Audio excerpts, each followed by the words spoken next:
Good. What is going on? And what is cracking? I am Philly Foothills, and I am back in the nest out west, where I'm trying to bring you the best when it comes to Philadelphia Eagles content. Bill Billies, thank you for joining me. And right on time, my man. What's going on, buddy? I'm good, man. I'm good. Everybody, I want to introduce you to my guest. First off, welcome in. Welcome in. Please welcome my special guest, Sports Talk with Letsgobirds. He's got his own YouTube channel. He's an up and coming YouTuber that covers, you cover Eagles and Sixers, right? Yeah. Yeah. Yeah. So go ahead. You guys check him out. Go sub up his channel and make sure that you guys like and subscribe to him. Help him build his channel. He's good at what he does, especially for his young age. How old are you, man? I'm 14. You're 14. Okay. Well, it's really nice to meet you. I've been watching some of your videos and stuff like that. It's definitely nice to meet you directly. So yeah, let's we got a couple people in here already. Let's check out some of these comments here. But first off, how you feeling about the draft? How you feeling about the move back in the draft? Let's go. I mean, I didn't really like it. We definitely had a lot more options at 6 with maybe Jamar Chase if we were lucky, Devontae Smith, Kyle Pitts. We probably, maybe should have. I would rather trade down with the Broncos because we're still ahead of the Cowboys and the Giants. But I mean, of course, Howie had to draft all the way back to 12. But I mean, we still have pretty decent options at 12. Patrick Surtain if he falls. We have J.C. Horn. I mean, we still got pretty decent options, but I like I'm still happy with what we got right now. But it would have been better to stay at 6. Yeah, I definitely agree with you. I know it was a tough one to swallow, especially at first. But so personally, your personal choice. Let me pull up the question here for you. There it is. Who do you personally want at 12 and why? I mean, my dream scenario would be Patrick Surtain.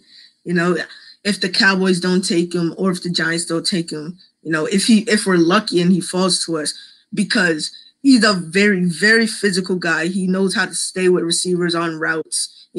Deep speed is a concern. He's not the most athletic, but he's still, he hasn't missed too many games either, which is what we need right now. Somebody that's going to stay on the field and make an impact right away. And Patrick Surtain can do that very well.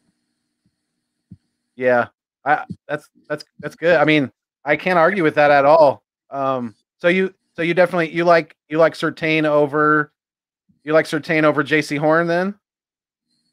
I mean, J.C. Horn is the more athletic guy, but yeah, I like Surtain over him. Okay. Surtain definitely has he has the name to live up to. He's got his dad. He's got big shoes to fill with his. A lot of people know that his dad was, an NFL corner as well. So a good one too. He definitely was. Absolutely. I can't argue with that. But so how long? Just curious, how long you been doing your YouTube channel now? 4 or 5 months, I think. Okay. You've been talking sports though a long time, huh? I could tell. Yeah. A lot longer than that. Yeah. I could tell you're definitely not a newcomer to the sports talk game. But yeah, let's welcome in a couple of these people that are in we got about 5 people in the live stream right now. So thank you guys so much. And yeah, you guys make sure you guys go sub up my man here. Let's go Birds. He's definitely trying to build his channel up, and he's doing more and more collabs and stuff like that I'm seeing. So definitely shout out to you, my man. We got Nightings in here. Nightings said, I'm here. Welcome, Nightings. Thank you for being here. Nightings also said I wasn't late. No, you were not. Definitely not. Let's see here. Oh, that's you. Let's see. Nightings. We got several comments from Nightings here. Trying to pull them up. Uh, I haven't been on a stream of Philly Foothills before. Yeah, I'm new to the I'm still new to the live stream, guys. So definitely I'm going to be doing it more and more. Definitely enjoying it, and enjoying meeting more and more people like this guy here, like Sports Talk with Let's Go Birds. You guys, if you guys haven't subbed up his channel, if you guys haven't checked out his content, please make sure you go ahead and do so. Nightings also said, "I'm glad I could come." Big Play Slay, welcome as well. Big Play Slay's in the house. He said, "Yo, prime time with Stephen Joyce." He said, "What's up?" Trying to catch up to some of these comments here.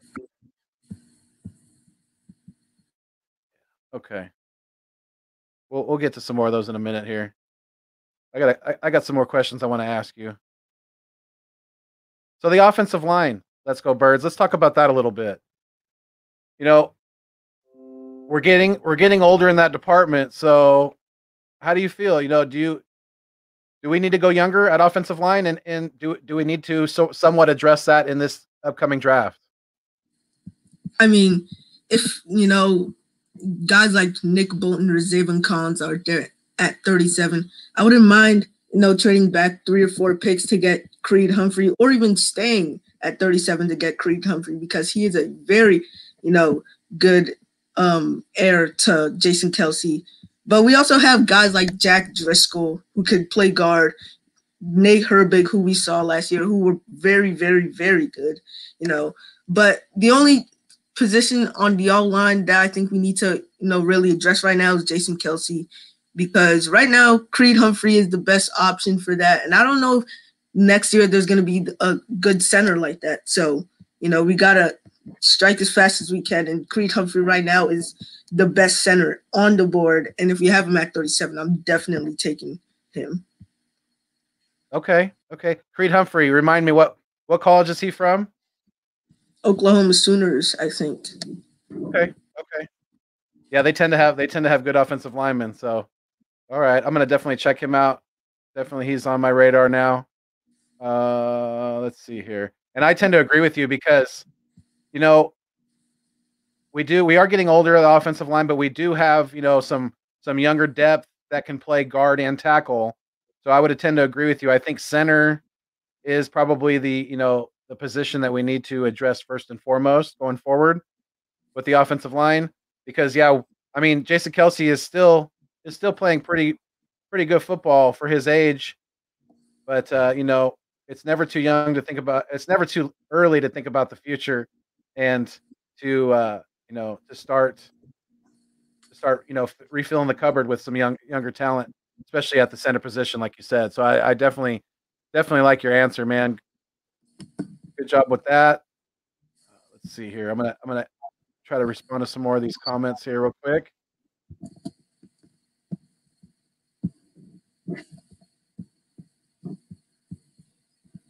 Big Play Slay said, "What up?" And he said, "Sup, Nightings and Primetime Stephen Choice. Reef Taco's in the house. Welcome, Reef Taco. Or Ref Taco, sorry." He said, I'm 11. I'm betting I'm better than you. Haha, just kidding. Though what you do think about Caleb Farley. I haven't been super high on Caleb Farley. I know his his medical report is clearing up a little bit, and it seems like he's starting to resurface a little bit on some of these cornerback mock drafts and stuff like that. But I'm definitely more higher on JC Horn and Patrick Surtain, like my guy here. Let's Go Birds. Patrick Surtain is. I would love that pick. I would absolutely love that pick. I think we do need to go defense, especially here at 12.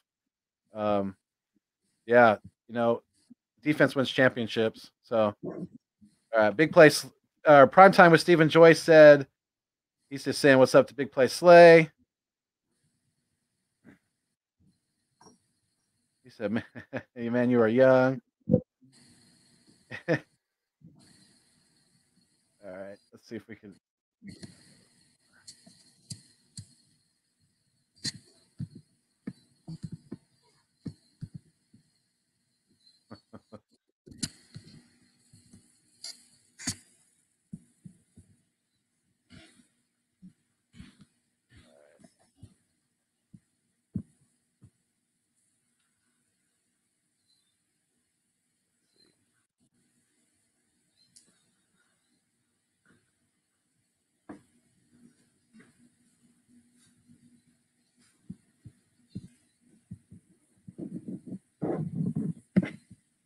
All right.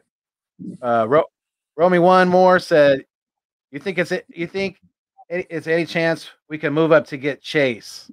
I don't know. I don't know. Definitely not with Dallas or with New York. They're not gonna open Yeah. that door for us. That's for sure. So, I apologize. My camera went out for a second. Hold on. Give me one quick second. But yeah, like you said, if Jamar Chase is there, the Giants are going to take him because number one, they need a receiver desperately, and number two, the Miami Dolphins will probably take him. To be honest with you, they need a guy like that. Not saying Devontae Parker is bad. I'm not saying Preston Williams is bad. I'm not saying Mike Gesicki is bad, but they just need extra help, and yeah. I agree with you. Give me one quick second here. I apologize, guys.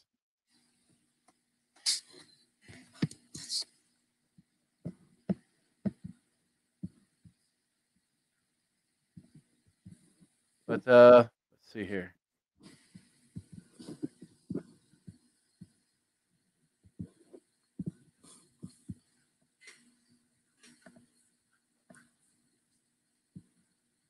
All right, let's go, Birds. So between talking about receivers now, between Watkins and Rieger, who do you think's going to have more TDs in 2021, and why do you think so?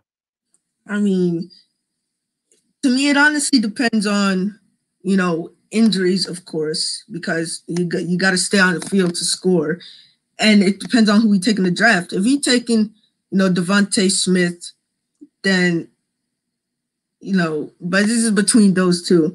I think it'll be Rager because if we take a receiver at 12, I think we are, then Rager might move to the slot. And I think him and Ward sharing the slot would be deadly, especially with Rager's, speed. And plus slot receivers run shorter routes. So I mean, and we saw what Greg Ward did, in the end zone. The most consistent guy, scored a lot in the slot. So, and I don't think Watkins will get too much playing time. He'll get on the field, but he won't get too much playing time. I think Rager would score more touchdowns. Okay. Healthy.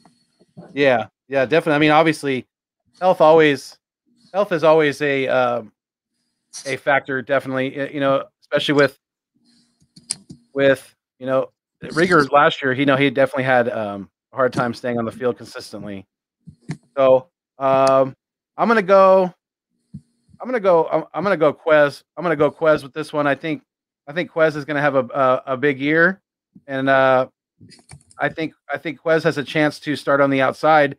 And I like your idea of Rieger in the slot, because that would not only, like you said, would he be running shorter routes, things like that, but that could open up the window for him to be more of a special teams guy, of a punt returner. So I definitely would tend to agree with you on that.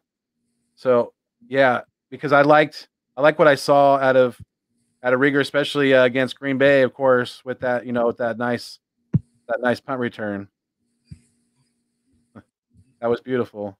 Yeah, it was great to watch. It really was. So next question I have for you. I apologize. I don't know what's going on with my camera, guys. I really do apologize. I got a new webcam recently, and for some reason it just shut off for some reason. I don't even know why. But as long as you can hear me, I guess that's all that really matters. But so who do you think is going to have more rushing touchdowns this year? Miles Sanders or Jalen Hurts? Mm. With the way Austin Eckler was used, with the way, are you talking? Oh, you said rushing touchdowns. Um, I mean, Hurts, he could, I think it's going to be Sanders because, oh, Cameron's back. Yep, I'm back.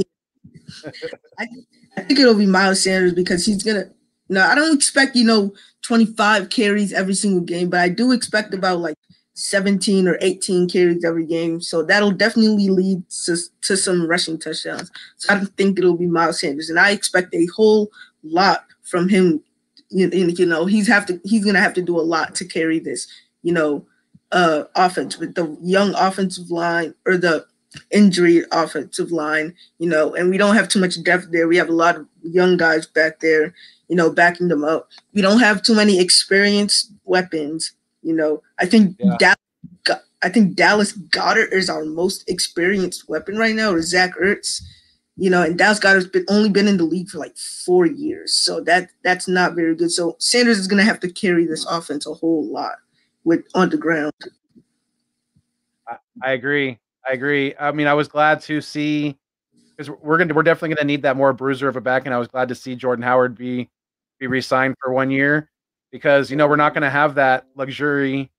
We're not going to have that luxury on short yardage and goal lines of the quarterback sneak anymore because Mr. number 11 now number 2 is not here, and Jalen Hurts isn't going to be he's smaller, so he's not going to be as successful with some of those inside those real tough hard those quarterback sneaks, things like that, those short goal lines situations. So yeah, it's Miles Sanders is going to have a lot on his plate. You're definitely right about that. Yeah. Niding said, Nidings was probably talking about. He said I meant Smith, Chase, or Waddle. Romy one more said, so are we taking Surtain over Waddle and Smith? That's to me. I think that would be. I would definitely like Devontae Smith over Waddle myself. Yeah. I'm not a big Waddle guy. It's really, you really never really know with some of these college receivers, but I love Patrick Surtain, and we need help on defense, especially now at corner. So yes, if those three are there at 12, I would probably take Surtain over the other two. What about you? Let's go. What do you think? If all three of them are there at 12, I gotta take Devontae Smith. Okay. There's still going to be, like we've said, like we've been saying since moving back to 12. There's going to be playmakers, whether it's a defensive playmaker or whether it's an offensive playmaker. There's going to be talent at 12. So I'm not overly concerned about that. What I am concerned about is our GM and whether he's going to make the right pick. That's obviously the concern, right? Let's go. Howie Horrible is. What's the first word? What's the first word that comes to your mind? Let's go when it comes to Howie Roseman. Low IQ plays. In the draft. Scumbag. Yeah, I know. He's a terrible talent evaluator, horrible drafter. We've all seen it. It's proven through and through. I think we're all really tired of Howie Roseman at this point. All right, Ryan Rowe said, do you think we can trade from 12 to 4 to go after Kyle Pitts? Anything's possible. But do I want them to? No, because they're going to have we're not in the position to be. We're in a rebuild right now. We're not in the position to be giving up draft capital. What do you think? What do you think, my man? To go to 12 to 4, that's going to, first of all, like you said, it's going to take a lot of draft capital. And when we're rebuilding, we need as much draft capital or draft picks as we have. So we have 11 this year, the most in the draft. I don't think it's worth it, You know, especially since the NFL draft. What if he trade up for him and he ends up being the worst, you know, draft player of all time, you know, draft pick of all time, you know what I mean? Right. No, that's a good point. It really is. Trying to find my place where I was. So there we go. Ref Taco said, "Oh, he's responding to my question. He's saying Rieger will have 5 touchdowns. Watkins will have 4. Okay. Big Play Slay said Watkins is gonna. Well, he said Watkins, so he thinks Watkins is gonna have more touchdowns. Okay. I definitely appreciate you guys' feedback and comments on this. Knighting said it really does depend on availability. That's very true. Very true. You know, the greatest ability is availability, right? Yes, it very much so is. So let's go Birds. Who is your favorite Philadelphia Eagle of all time? I like Djax a lot, you know, with his speed and everything, but I have to go Michael Vick. Yeah. Really? Okay. All right. Yeah, mine's probably a toss up between Randall Cunningham and Brian Dawkins. It's really close because Randall Cunningham was, you know, he was in his prime when I was about your age, maybe a little bit younger, and he really opened my eyes to the Philadelphia Eagles. And he between Randall Cunningham and the Rocky franchise, you know, Rocky Balboa, that's what made me fall in love with the city and really fall in love with the football team. So, yeah, that's let's see here. Big Play Slay said Rieger has a higher ceiling, but then again, Watkins has to improve in some aspects of the game. With Rieger, you're banking on him to stay healthy for the season, and he has to improve in a lot of aspects. Yes. And that's where I think Rieger is going to benefit from not only Steichen, but also Sirianni, because Sirianni is a former wide receiver, and that's his niche. You know, that's where Nick excels as in the area of developing wide receivers. So I think if anyone can develop Jalen Rieger, it's going to be Nick Sirianni and the new head coach Sirianni and the new offensive coordinator Steichen. What do you think? Let's go. I mean, Nick Sirianni, you know, like you said, he used to play that position. You know, he helped Keenan Allen a lot. And I actually think Nick Sirianni is going to benefit Travis Fulgham more than anybody. You know, he's already a good route runner. You know, Nick Sirianni helped develop Keenan Allen's route running, and I think he's a top 2 route runner, you know, right now in the NFL, probably the best, arguably. You know, him, Devontae Adams. But, you know, I think it's going to help, you know, Travis Fulgham a lot with his route running. And he's already good, you know, with his route running, but with Nick Sirianni, he's going to get even better. I agree. I definitely agree. And as little of hope I have for him, you know, you never know if, man, how much of a wide receiver guru would Nick Sirianni and Coach Steichen be if they could get something out of JJ Arcega-Whiteside, man. If they get some out of this kid, and, you know, get him out of that umbrella man moniker that 500 has given him and a bunch of other, you know, Eagles fans. If they could get something out of JJ Arcega-Whiteside, holy cow, they're going to be at the top of the wide receiver coaching guru. You know, they're going to Mount Rushmore. Absolutely. Because JJ's had his struggles, right? Let's go. I mean, he is pretty close to garbage.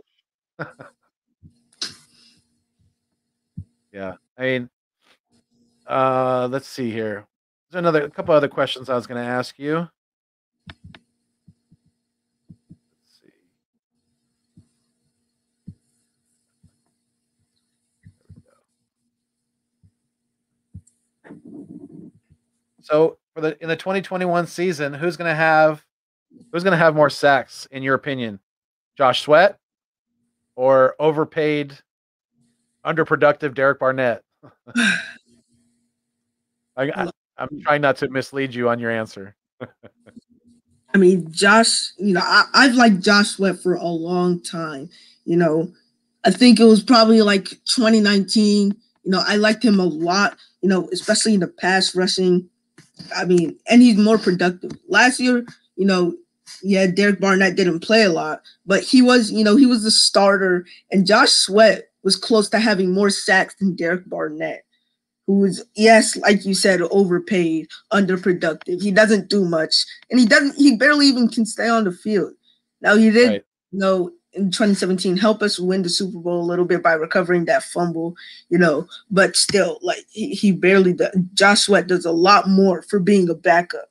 So Josh Sweat, especially if Derek Barnett gets injured. I agree.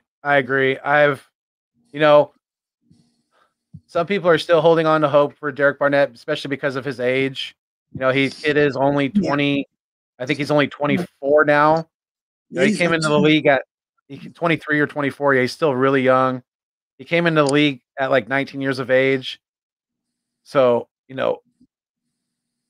I don't have much hope for him still. I think he's going to continue to have the injury issues, and I think some of his lack of productivity has to do with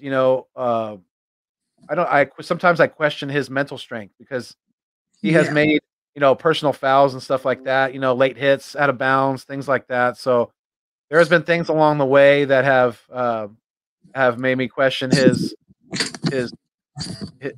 mental toughness, definitely. And he's shown us time and time again that he struggles to get onto the field.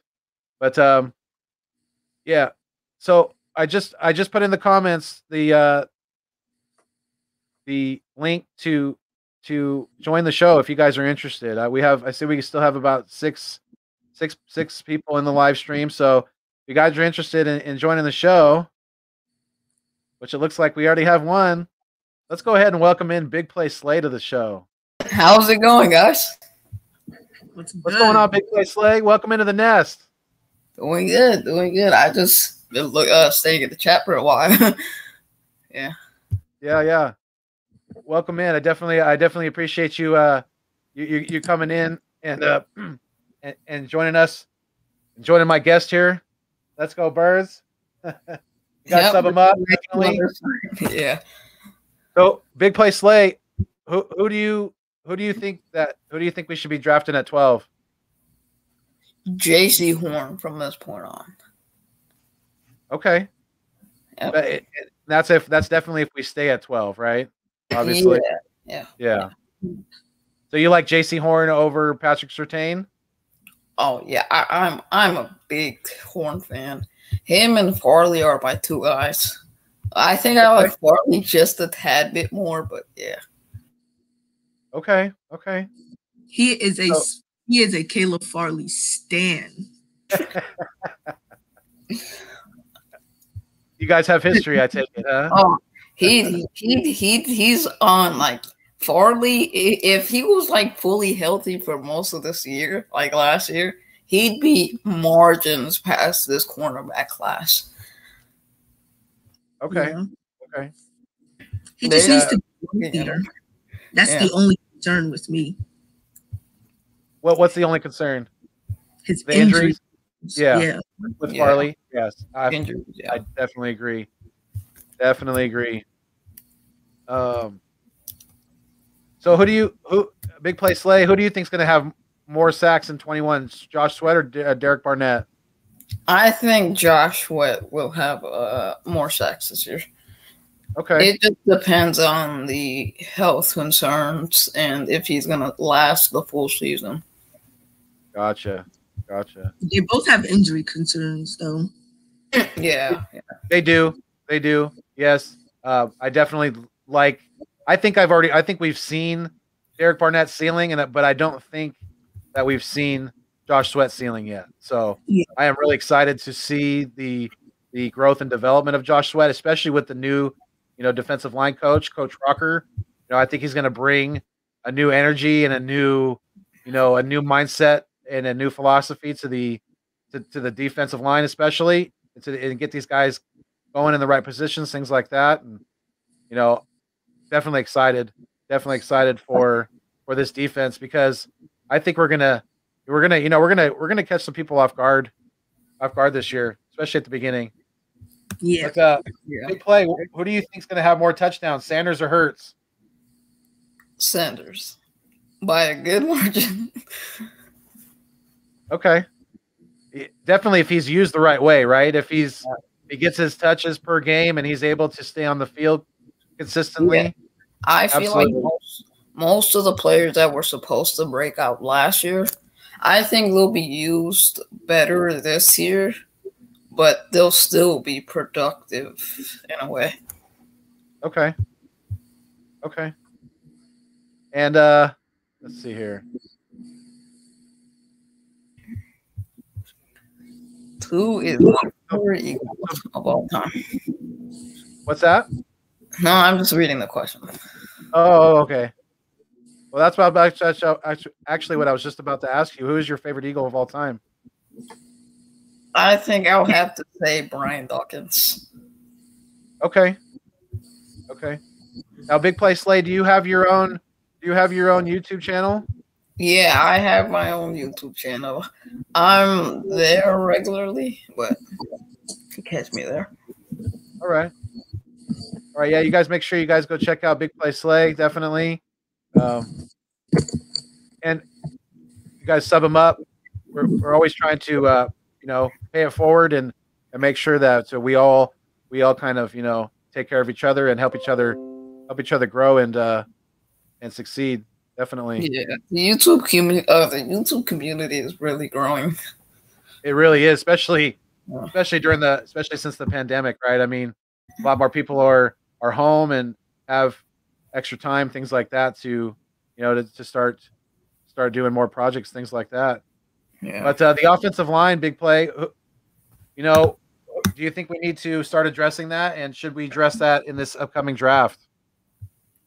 I really don't think we should. The only part I think we should consider with the offensive line is like depth, because when most of your players go down, you're banking on players that are younger than players that are younger than 25, and they're very inexperienced. So when they face defensive ends that been playing in the league for a long time, it's harder for them to obtain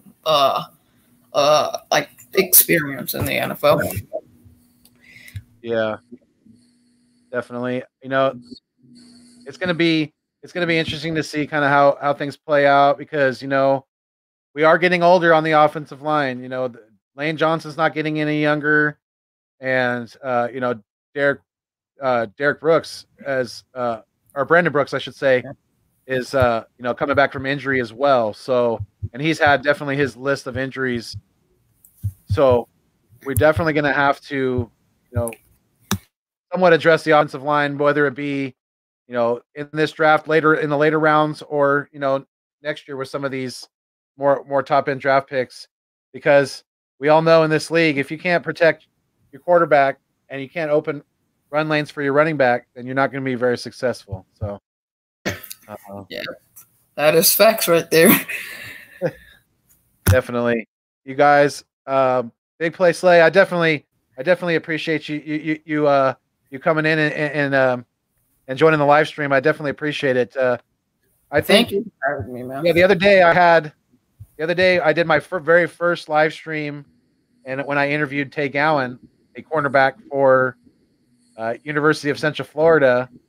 So, besides having him on as the interview, I think you guys are probably, Let's Go is my official very first guest on the Nest Out West, and you're the very first call in, Big Play. So, kudos to you guys. Definitely, thank you for helping me, helping me get the word out on my channel, and also, doing the same thing for you guys as well. So, yep, thank you for having me, and keep up the content. You're really growing an amazing community. I'll say that. Yes. I definitely agree. And the Eagles community on YouTube is very strong, very, very strong. One of the strongest. If I, I'm definitely biased when I say that, but I've looked into other, NFL teams that have content creators and things like that, and I don't see the depth that we have as a fan base and on YouTube and as Eagles content creators on all platforms. So, definitely you guys keep doing your thing, and we have the best community in the NFC East group. Oh, definitely, without a doubt. Yeah. Especially better than the Cowboys and Giants fans. By far. Yes. Yeah. It's not even close, really. Have a good day, man. See you. All right, Big Clay. You too. Yep. You take care. Yep. Thank you. All right.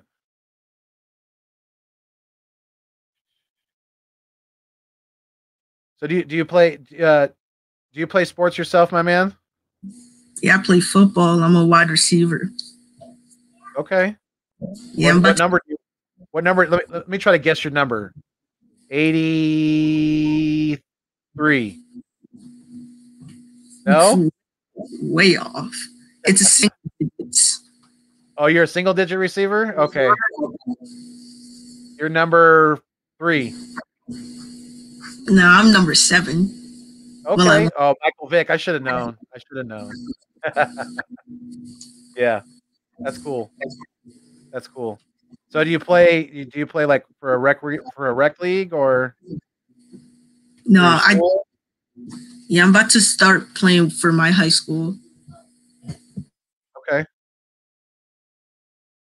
That's good. Yeah, I played high school football myself too, so it's definitely good times, things like that. So yeah, hopefully the linebackers don't knock me out. Yeah, just be careful going across the middle. Watch out for those safeties too. They could be dangerous. Yeah, so you guys, definitely thank you so much for joining us on the live stream. We got a little bit like 7 people on the live stream right now. We're a little under 40 minutes in. So let's see here. I had a couple more questions for you. I just can't find them right this second. But let me read some more of these comments. So are you excited about the new coaching staff? Let's go. Tell me your feelings on that. I'm very excited for the new Eagles coaching staff, especially on offense. With Shane Steichen, the way Austin Eckler was used, the way Keenan Allen, and he helped Justin Herbert win Rookie of the Year. So imagine what he was going to do with, Jalen Hurts, Miles Sanders, Travis Fulgham. I'm just excited for the offense.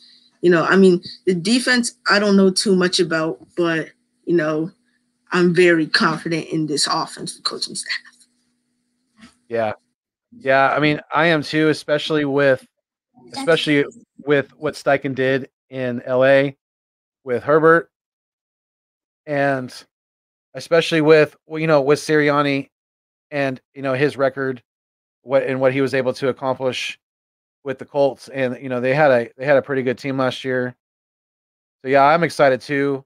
I'm excited for the defense as well, especially with the addition of Eric Wilson at linebacker. I'm excited to see what the coaching staff can do with him and some of the other young talent that we have. But it looks like Moochie Robinson checked in with us as well a little bit earlier. He said, "What's good, guys?" So what's up, Moochie? If you guys don't know who Moochie Robinson is, he's another Eagles content creator. Me and him are real close in subscribers. So we're on a race to 1,000. We got a little little friendly wager going that see who gets to 1,000 first. So definitely, guys, if you guys don't know who Moochie Robinson is, go check out his channel. Go sub him up. Go watch some of his videos. Hit the thumbs up. That definitely always helps us. As YouTube content creators, it helps circulate our content, get the word out. with our our channels and things like that. So yeah, definitely go sub up Moochie. Shout out to Moochie Robinson too. Definitely, he's been working hard.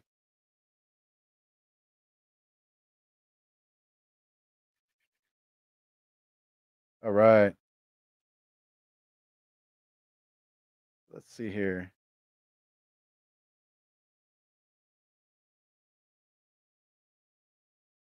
Big Play Slay earlier said Rieger has the higher ceiling.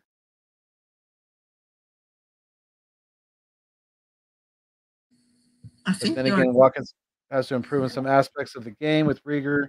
You're banking on him to stay healthy for the season, and he has to improve. Oh yeah, I already read that one. Oh, my bad. My bad.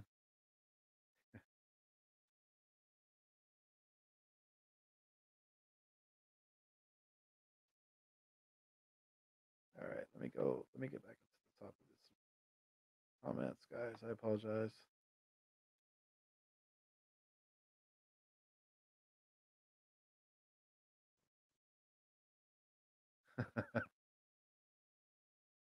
Knighting said, "Are you still there? Let's go."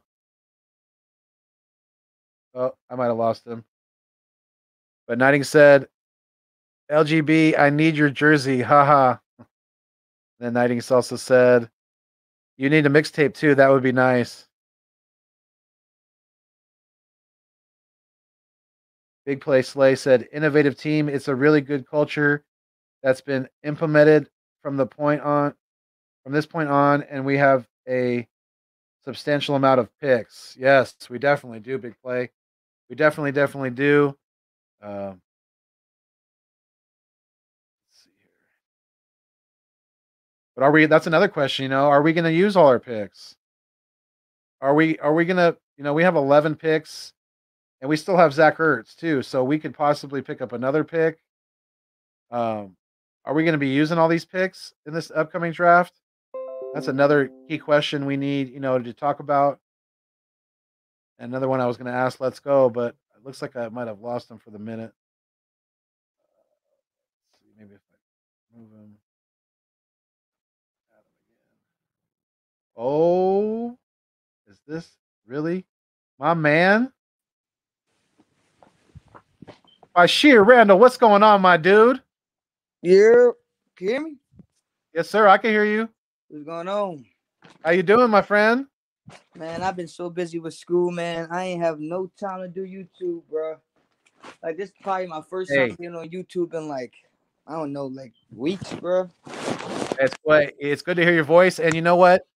School is very important. So I commend you for, putting in that time and hitting the books and, trying to keep them grades straight, because that's not always easy. Definitely, some of these teachers aren't the most easiest to please. I know how that goes. Definitely, man. When you got manage school, you got manage other things. I just got accepted into a law program that I'm gonna take over the summer, and I'm gonna take one, I think, my senior year. Before, so by the time I got high school and stuff like that. So I had a lot on my plate. I ain't even have time for YouTube, man. Congratulations, but yeah, I think that's what I heard. I heard LB talking about that. Congratulations, man. That's huge. That's big. Yeah, really good. Really proud of you, man. That's really cool. Appreciate it, man. What's up? Let's go, bro. What you been up to, man? I see you try to get me last time. By the time I came to, the joint was over.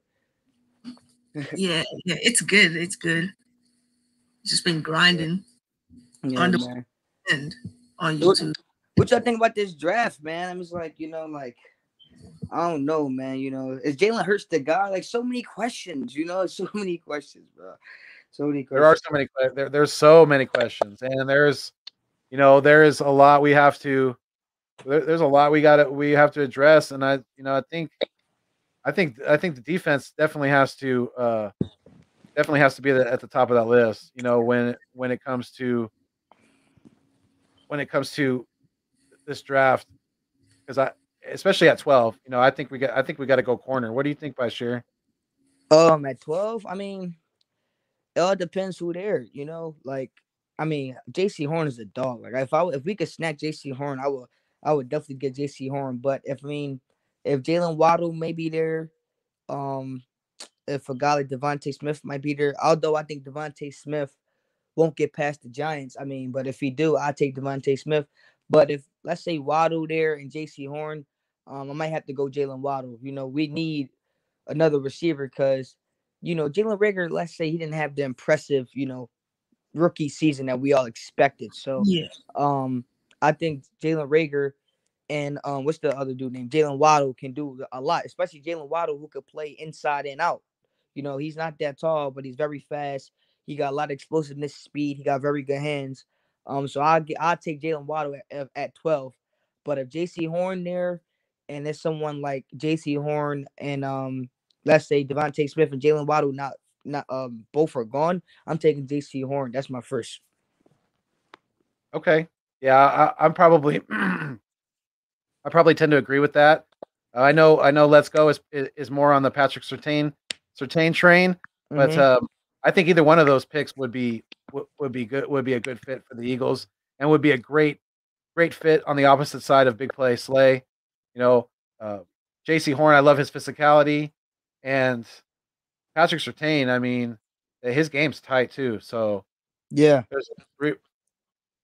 but we definitely, I think Parsons is the more and more I think about it. I know at first I was saying that we could still possibly draft Michael Parsons at 12, even though we got Eric Wilson. I'm definitely probably starting to steer away from that more now. I think we need to address the corner position. And speaking of that, what do you guys think about Jerry Jones possibly selecting a playmaker over going defense? I mean, to me that's laughable. I mean, go ahead, Jerry. What do you guys think about that?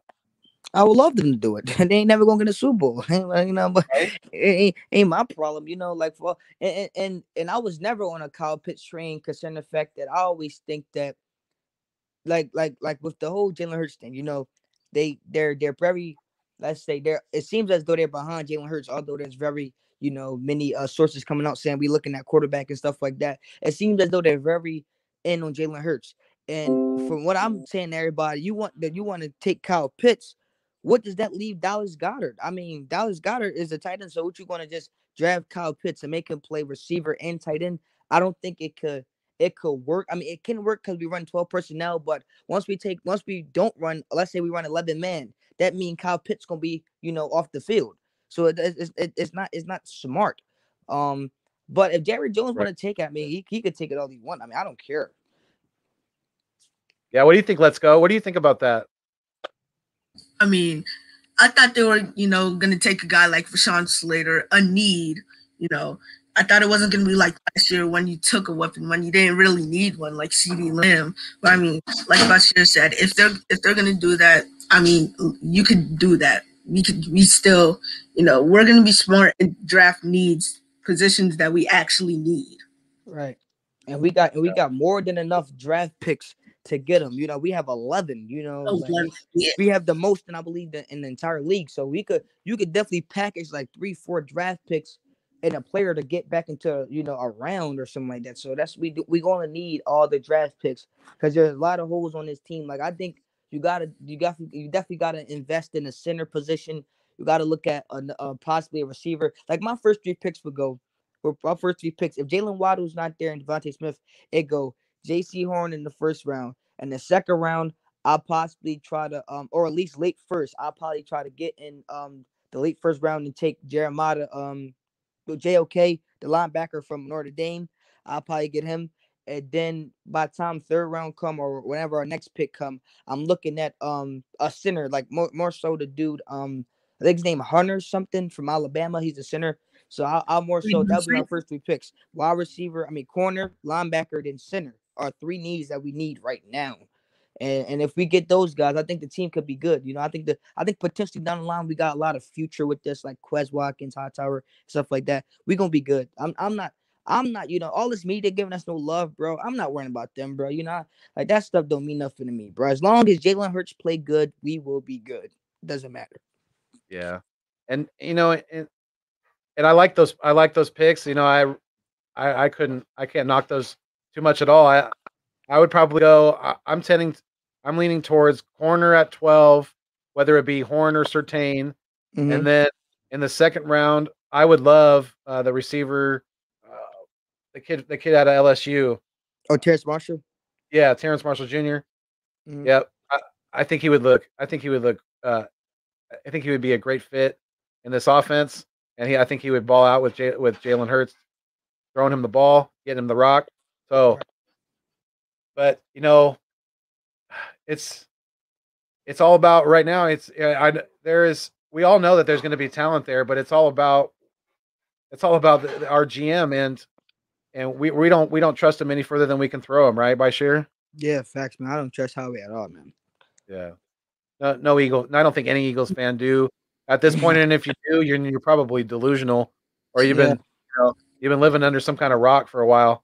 But yeah, by sheer, real quick, I know we got like 8 people in the live stream right now, so let these guys know, and then let everybody know else who watches this later where they could find you at on YouTube. Oh man, it's the name's right there for itself, man. Bashir Randall, bro. I got to get back on this YouTube grind, man.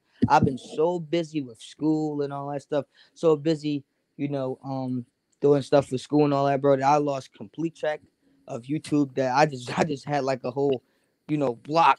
So I just been grinding in school. I gotta get back on this YouTube grind, man. But you can definitely find me at Bashir Randall. The name's right there, bro. And definitely, I would definitely gotta go on this grind. I'm gonna probably start back up sometime this week, probably Tuesday, if not, because that's when I'm gonna be free. I just passed my finals, bro, my midterms, excuse me. So we're definitely gonna get back on this grind. Exactly, bro. Yes, sir. Yes, sir. Definitely. Yeah. Are you on Twitter, by share? Yeah, the name is for itself. Yep. By Share Randall on Twitter. Okay. I think I'm in contact with you on there. Yeah. I'll hit you up. We'll definitely get a collab. We'll get you on my channel soon. We'll definitely collab and do some more work together very soon. Soon, sir. I definitely appreciate you checking in with the channel and coming on with us. Yeah, definitely, of course. I definitely got show love to all Eagles content creators, bro. You know what I'm saying? Y'all all show love to me. I got show love back. You know what I'm saying? Absolutely. And yeah, I found you through Lord Brunson. So the more and more that we pay it forward and we mention, we mention names, you guys come in. Even if I find people, just through the names in comments, things like that. So the more you get your name out there, the more and more the better it is, to help you get your content recognized. Definitely, man. This stuff, YouTube ain't easy. People think it's easy. It definitely ain't easy, man. Definitely gotta give people the facts and stuff. Right. Especially if you want, people to stay with you and to like your content, things like that. So, but yeah, Bashir, who do you think is going to have? Obviously, it depends on, their health and their availability. But who's going to have more touchdowns in 21? Jalen Watkins? I'm sorry, Quez Watkins or Jalen Rieger? I say Jalen Rieger. I think Sirianni going like the way they use Michael Pittman. I think they're going to use that for Jalen Rieger, like a bunch of bubble screens, jailbreak screens. I think Jalen Rieger actually is going to have more. How can I say? I think with Jalen Hurts being a quarterback and Miles Sanders being a running back, defenses is going to have to make an adjustment to stop the run.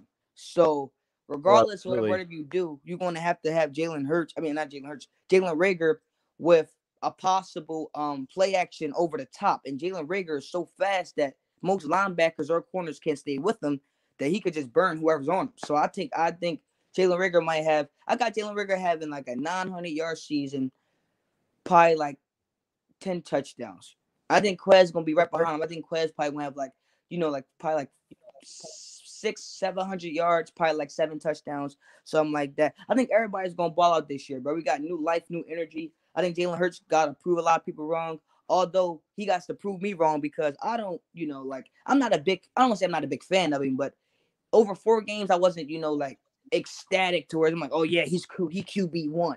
He QB, So Jalen Hurts definitely got to ball out, and I think Jalen Hurts is going to ball out. So, the Eagles definitely going to be good. But Jalen Rieger, yeah, I think Jalen Rieger going to have like 900 yards, probably 1,000, and probably like 10 touchdowns. Because he got to prove us wrong, man. That rookie season was bad. I don't care what nobody say, bro. Awful. Right. What do you think our record is going to be for 21 before I let you go?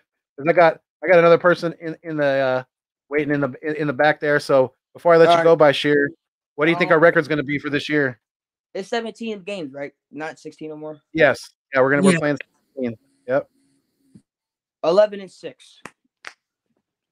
I got us going 11-6, and I got the Giants folding like they always do. I got the Cowboys have no defense, and Washington has no quarterback. So I think the Eagles could go 11-6, or probably 10-7. Okay. I like that. What do you think? Let's go. What do you think our record's going to be?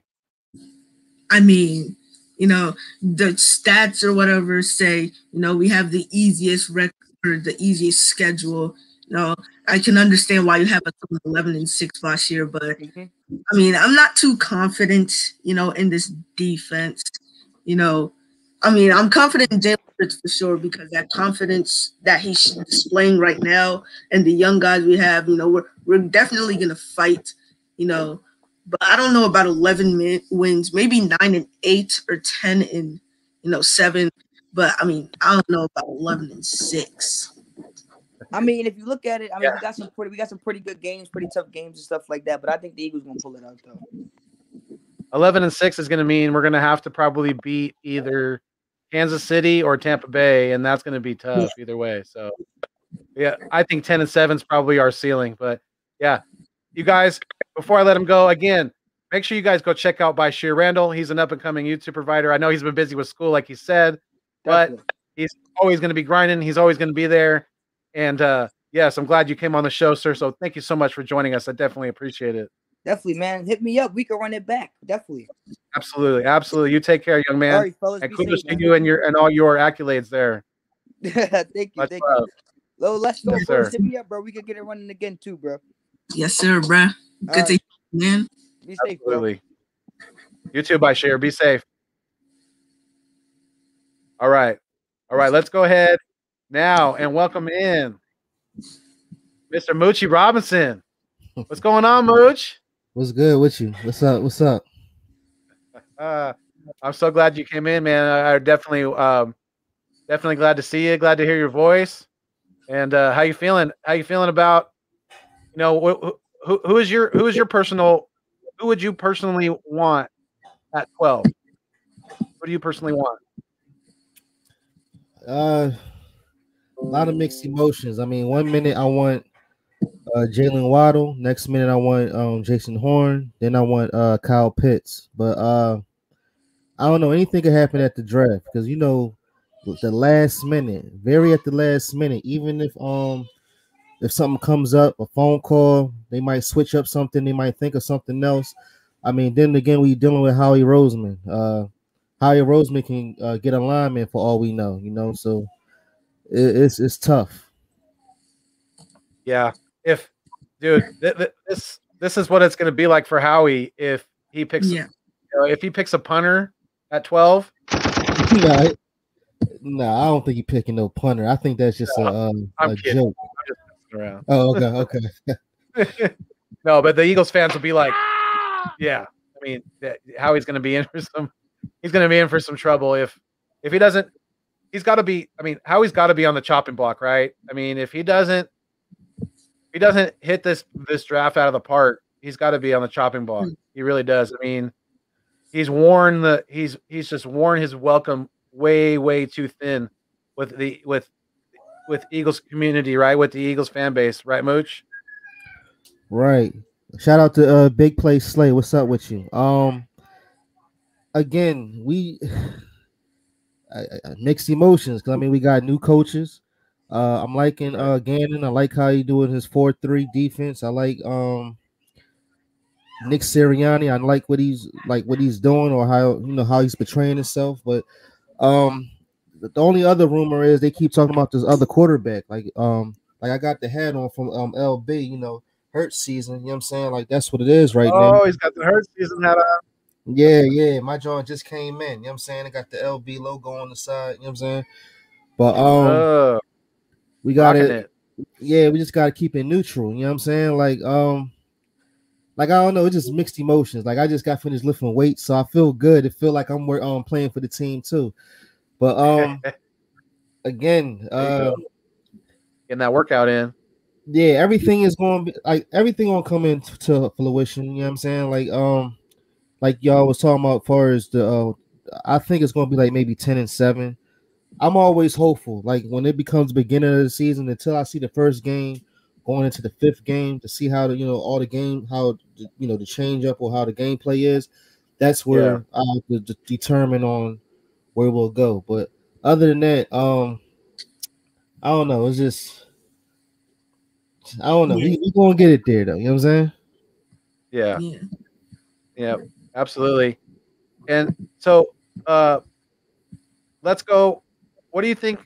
What do you think about? What do you think about the the possibility? Or I should ask both of you guys. What do you guys think of the possibility of Miles Sanders being a thousand guy? What do you think of the possibility of that?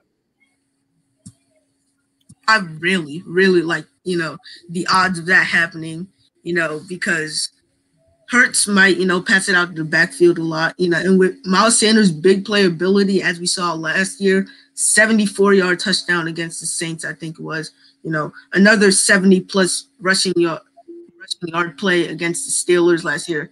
His big playability, if we throw it out, with screens especially too, he's going to be used kind of like a Jonathan Taylor or an Austin Eckler, definitely, which is why he's definitely going to get 1,000 rushing yards. But 1,000, that's really hard to do. But with Miles Sanders' big playability, I think he could definitely do that. I agree only because we have Jordan Howard, and as long as that they know how to use both, and far as Nick Sirianni having a different scheme, I'm pretty sure he will get 1,000 yards. I'm pretty sure he's going to do like 50-50 balls, or of course bring in Boston Scott. So it's just they all got to use to their advantage, pretty much. Hopefully he don't get hurt. So I mean, I'm banking on this is his third year too, right? Yeah. Yeah, so if this is on his third year, but he was getting hurt like how he was, but again, it's different offensive scheme. So hopefully, again, I'm pretty sure he's going to start. Have him come in for the first half, and then they keep chopping it up. Like I said, 50-50 balls. So once Howard comes in, he's a bruiser, so he bruised the defense down a little bit. Then once Miles come back in, and far as using Boston Scott, doing the out routes, and far as being in the shotgun and doing little throw plays. And once Miles Sanders come in, he should get all the yardage he can get. Yeah, I mean, I agree. And like I mentioned to Let's Go earlier, I'm really glad that we got Jordan Howard back for those, for the goal line situations, the short yardage, because we don't have that big quarterback anymore. Jalen Hurts is quite a bit smaller than Carson Wentz, so it's not going to be as easy for him to do those, to do those quarterback sneaks. So we need that bruiser back. So Jordan Howard was definitely a blessing, and I was definitely glad to see him back in Philadelphia Eagles green. Mm-hmm. And I want to get talking about those two signings. Let's go. I want to ask you first, what are your thoughts on Eric Wilson, and how excited are you? I know you're not too high on the defense. You're more of an offensive kid, but how do you feel about the Eric Wilson signing? I mean, I would have liked, drafting a linebacker better, maybe in the second round if we're lucky to get a guy like Nick Bolton, even if we get even luckier and get Zach Collins at 37, but that's just putting luck. But I would have liked drafting a linebacker better, but who knows what could have happened in the draft? Maybe, who goes off before 37 or where all the linebackers are gone, I doubt that'll happen, but I like it. He's good in pass coverage, which we need right now. We have a lot of guys who are good at run stopping, and the run support is very good. Not enough guys, that are good against the passer. Eric Wilson, is good against the pass. His run support could, be a little bit better. His tackling, could be better. But we need somebody like him, because we have way too many, linebackers that are good at, But I wanted to give Davion Taylor an opportunity as well, though. That's a guy that I really, really like. I think he could be the next Bobby Wagner. I know that's stretching really far because Bobby Wagner is a GOAT. But I thought he could be, the next Bobby Wagner. I thought we needed to give him an opportunity. What's good, Lindy? End zone. What's good with you? No, listen, I'm very excited that we got Eric Wilson. After what the linebackers been doing last year, I mean, it was pretty awful as far as having Duke Riley, and it was a bad mixture. So now that we got him, and it's muscle memory because he used to work with Gannon, and as far as we got Anthony Harris, it's going to work real well. Again, we talking about as far as having Alex Singleton and we having Eric Wilson. That's a combined tackles of like 340 tackles as far as what they both did as far as defense of last year. He had 3 interceptions and Alex had maybe 2 or 3, but I mean they both comparable. So now we got Jannard Avery. He should never been defensive end in the first place. Now that he's linebacker, this is the best. Like I feel this is the best defense since Pants with Pockets, as far as what Doug Peterson was doing, and as far as what can't even think of the last defensive coordinator we just had. Jim Schwartz, because it was like he was just standing there, no pressure, no guidance, no nothing. You know what I'm saying? So now that we got Gannon, I'm pretty sure I know his defensive scheme. He's going to do a 4-3 man press, and he's just going to do man coverage. Like he's going to, as far as them going in, they're going to spread out, so they're going to definitely be man to man on both sides. So I'm very happy that we have him right now, because as of right now, since we have him, we still got Sean Bradley and of course Davion Teller. I had hope for them, but they didn't do too much. Hopefully with this signing, it will definitely pump them up and step their game up. Nick Bolton, I did a video on him, so I'm very excited about him too. I just don't think he's a first or second. Maybe if we could still get him in the third, that'd be great. But I guess as of linebackers right now, we should be straight as of right now. But I'm just excited about the defense now because since we got this linebacker, like that was just a plus for me, So right. Until then, we just need a cornerback. We have a cornerback, then we straight. Because as of right now, they got Greg James saying that he's going to be a starter, and I don't. I'm not really too fond of that. Yeah, I'm not with that either at all. We definitely need to address corner, and I definitely love the Wilson signing. And I think we do have, we have some young, untapped potential at linebacker with some of the younger guys, and with, I haven't heard too many people mention TJ Edwards, but I thought he did a pretty good job last year. I'm overly ecstatic that we don't have to say Nate Gary's name anymore when it comes to linebackers, because Nate Gary is straight. Thank God. I couldn't cover a kid with a blanket. And but that's the crazy part. Did you hear about what he was getting for San Fran had signed him, and he's getting 1.1 million, and that's kind of crazy to me that he's getting more than Ward, wide receiver for us. Like Ward is only getting 850,000. You know what I'm saying? But so Nate Gary got what, a 1-year deal for $1 million something? Yeah, he got 1-year deal, but I'm just. And they still probably overpaid for him, because he's going to be more than likely he's going to be a special teams player, more than likely. And I have a whole here in Cali, I know a lot of 49ers fans, and they're asking me about him, and I'm like, bro, even if he does play special teams, your special teams aren't going to be very special, because that guy is trash. The only thing with pause when I say this, he just looked good in the suit when he had the visor on, like that. You know what I'm saying? And I guess he just lift his make sure his arms is big, because he, he want to look good, but he just don't tackle, especially in that Steelers game. Like he was just, when he was just standing there, and when Ben Roethlisberger had changed the play on him right in front of his face, and he didn't move and nothing.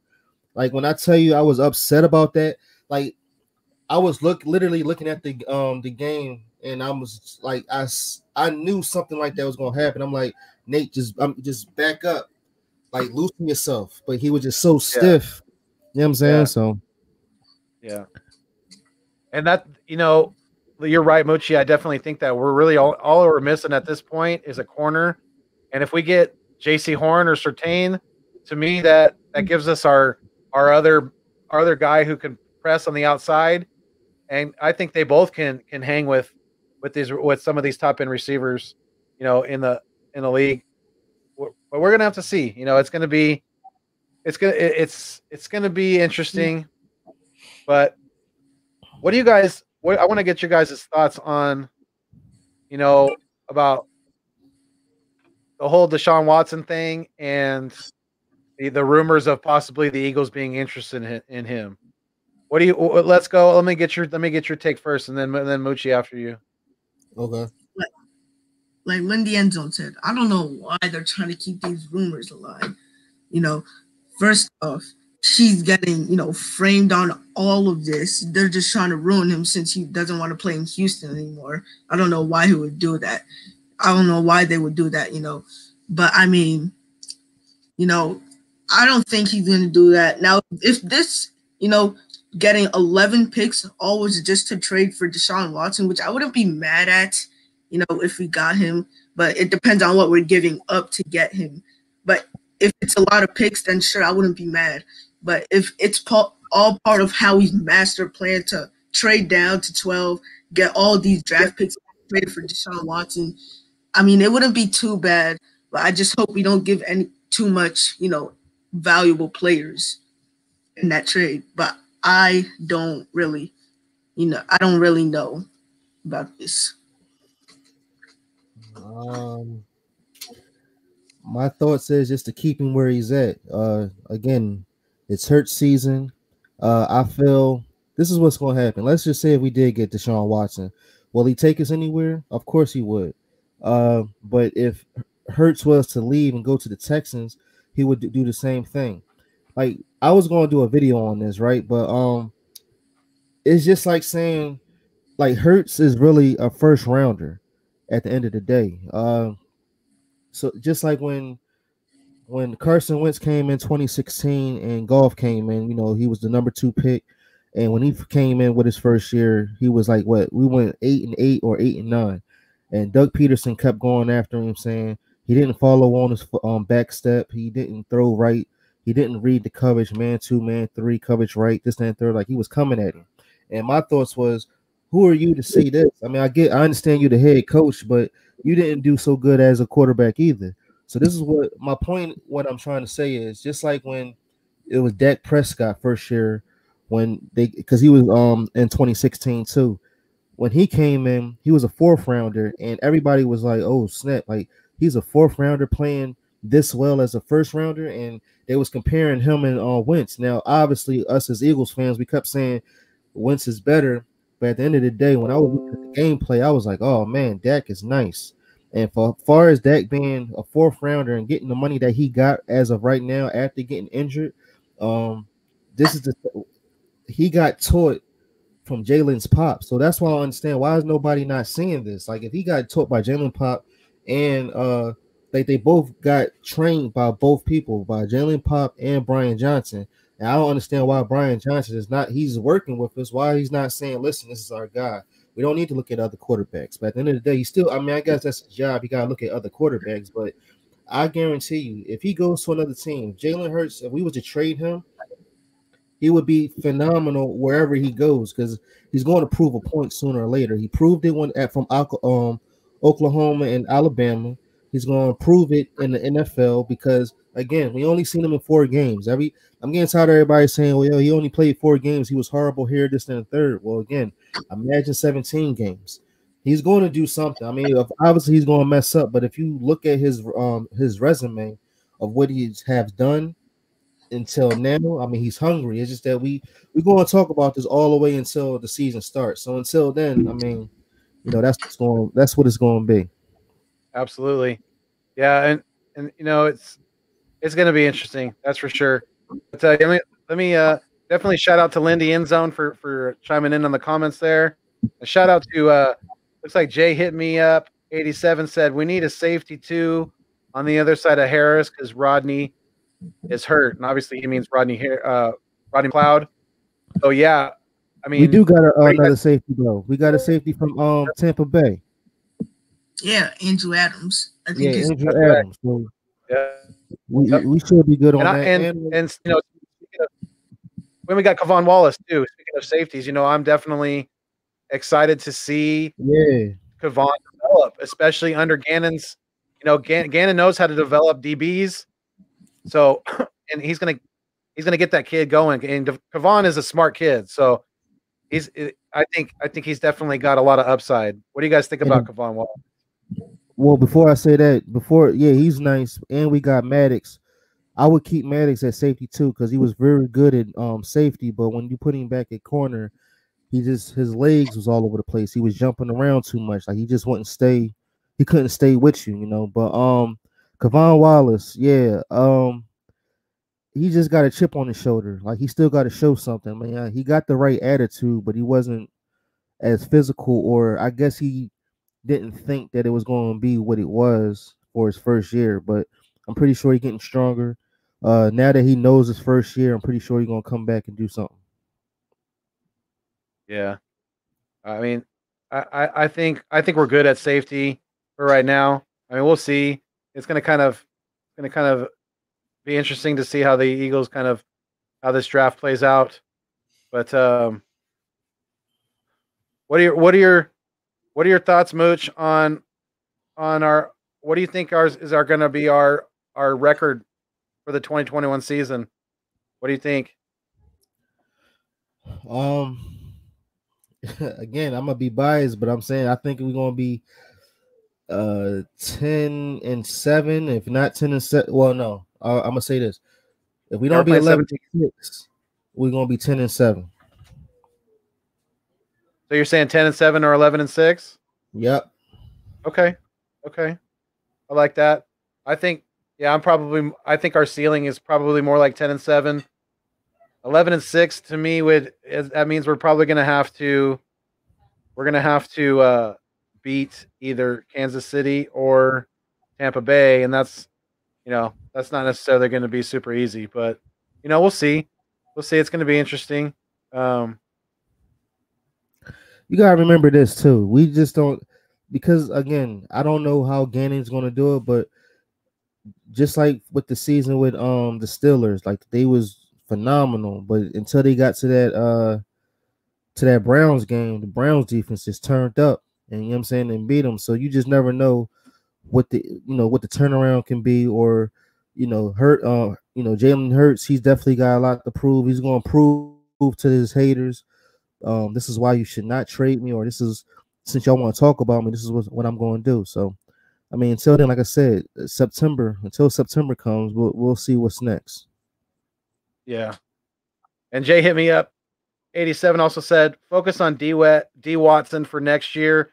Let's see if Hurts can ball first. Give Jalen at least 17 games before we get him gone. Definitely. I mean, I definitely am with Mooch. It's Hurts season.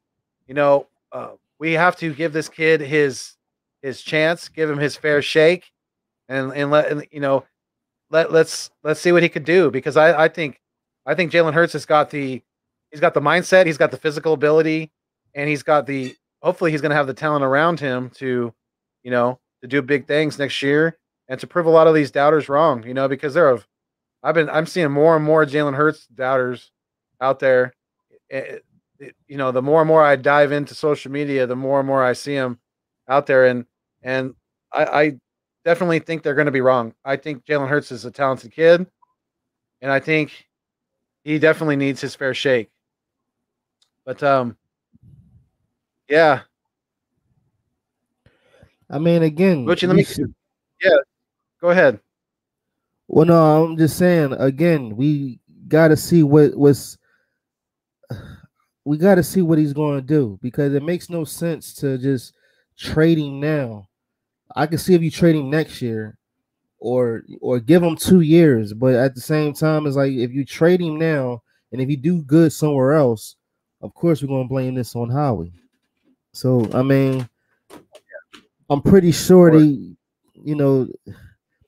it's just mind-boggling that you want to trade him, or you just want to get Deshaun, like y'all want to stop and hold the phones and say, let's go get Deshaun Watson. I mean, Deshaun Watson, the only thing I remember about him is what happened.